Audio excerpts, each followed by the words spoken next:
Nagaland is facing a tribal crisis. There is an internal strife that's ongoing in Nagaland, wherein the 5 advanced tribes of Nagaland are protesting against a reservation policy that has been long running in Nagaland, close to almost 48 years. Now, the protest is ongoing by the advanced tribes that they need to all the state need to all-roundedly scrap this reservation policy or grant some kind of reservation to the advanced tribes as well. Nagaland is located in India's northeastern part, and the adjacent states includes Manipur as well as Mizoram. If we look at the district composition of Nagaland, this is the major district composition wherein the Nagaland is, the entire community is divided into different kinds of scheduled tribes. These scheduled tribes have been granted reservation under various reservation policies. But there are 5 tribes that are located in Nagaland, inhabiting Nagaland, who have not been given reservation under its reservation policy, as the state government states that these are advanced tribes and not socially or educationally deprived tribes. But before we delve into the details of what is the primary demand of these advanced tribes and what exactly is the complex reservation policy of Nagaland, which has created this chaos of past 48 years, we have an important update that Legacy IAS Academy is starting up with a new batch on the weekdays as well as the weekends. The regular weekdays batch is starting from 16th of October and the weekend batch is starting from 25th of October. If we talk about certain things which are very specific to Legacy IAS Academy, it is the overall batch size which allows the faculties to give individual attention to every candidate in detail. All the doubts are resolved in classes. We discuss regular questions with respect to prelims as well as mains. Every candidate's answer is individually analyzed, and apart from this, a sample answer is also given with respect to every question, which allows the candidate to better understand that what is the expectation from UPSC. Apart from this, the students can also interact with the faculties or the mentors at a one-to-one engagement pattern and get their doubts resolved. So please do not wait. You can call on the number that's mentioned below or click on the link that's mentioned in the description box or scan the QR code. Now, talking about what exactly is the news. The news is the 5 advanced tribes, these 5 advanced tribes have created a community called Corp. And these 5 advanced tribes consist of Ao, Sumi, Agami, Lotha and Rengma tribes. We will be delving into the locations, the places, the districts wherein these 5 tribes are largely located. They have given a close to a 30-day deadline to revise the reservation policy. So what is that reservation policy that we will be delving into? This 30-day deadline ended on April of 26th this year. Now, with respect to the reservation policy that they want to get revised is especially with respect to the state's backward tribes. This is the district map of Nagaland, and here we are talking about Ao, Sumi, Angma, Lotha and Rengma communities. So this is the overall district inhabitation of these tribes. For example, Ao is lying on the western side of Nagaland. Sumi is located in the central portion of the Nagaland. Angami and Lotha and Rengma communities are located to the southern part. So this is the location of the advanced tribes, the places, the districts wherein these advanced tribes are located. And rest of them, the so-called backward tribes or BTs, are located or divided into the eastern side as well as the western side. Now, talking about the reservation, the complex reservation policy. Just 3 or 4 years after it achieved its statehood, in 1967, Nagaland created a reservation policy and it reserved 80% of its total government jobs only for its own indigenous tribes. Okay? So, state government jobs were reserved for scheduled tribes, the scheduled tribes which are indigenous to Nagaland in the year 1967 itself. Now, within these 80%, we have given reservation, the Nagaland state government has given reservation to 11 backward tribes. They are called as BTs or 11 backward tribes.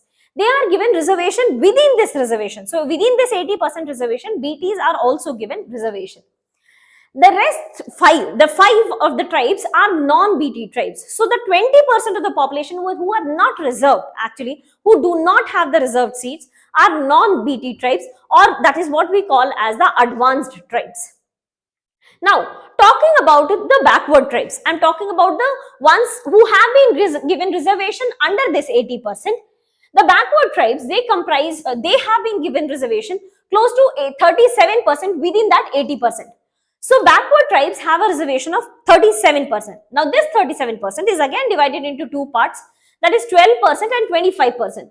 The 12% reservation is given to 4 BTs in the western part of Nagaland and 25% reservation in the non-gazetted, non-technical jobs. That 37% reservation within that 80% is kept for non-technical, non-gazetted jobs, and within that 37% it is divided into 12% and 25%. 25% is kept for the 7 BTs of East Nagaland and 12% is kept for 4 BTs in the West Nagaland. So this is the overall complex reservation policy. First of all, we have the state government jobs reserved for 80% of the population. Within this 80%, you have 37% kept for the backward tribes. Within this 37%, you have 12% and 25% for the East tribes and the West tribes. Now, here the protest is ongoing from the ones who do not have reservations. That's the non-backward tribes or so-called advanced tribes. The 5 advanced tribes, they have created a committee, the Committee on Review of Reservation Policy. This committee is consisting of representatives from the apex social bodies of the 5 communities that we have discussed so far. So they are demanding that we need to either overall scrap the reservation policy because it is so complex that it is very difficult to get a reservation or get a government job without any reservation. So the advanced tribes are basically demanding that either you need to completely scrap it out, or the 20% which you have not reserved for any community, that should be handed over to the advanced tribes, or allocate that remaining 20%. For this, they have given the Committee on Review of Reservation Policy, they gave the government a 30-day notice period which ended in April 2026, that is ended on April 26th. After this, they created a new, the state government had created a new committee by the name Job Reservation Commission. Now, Job Reservation Commission report was also not accepted by CORRP. Why is it so? Because they are stating that the Job Reservation Commission consisted of 7 members, and out of 7, 4 of them belonged to the backward tribes itself. So that means the advanced tribes were not having a complete say or proportionate say to the Job Reservation Commission, and that is why they majorly represented the backward tribes commission or backward tribes representation.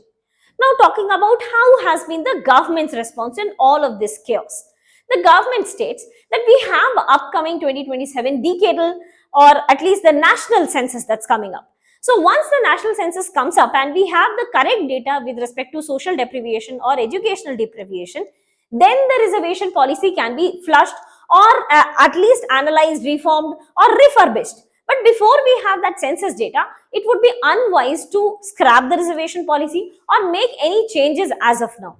Although government has been keen and cautious about this fact that the tribal protest can get escalated and then the situations might turn out to be chaotic in future, just the way it has been in Manipur. So the Nagaland state government is very cautious in and has been taking a very calculative steps in its response.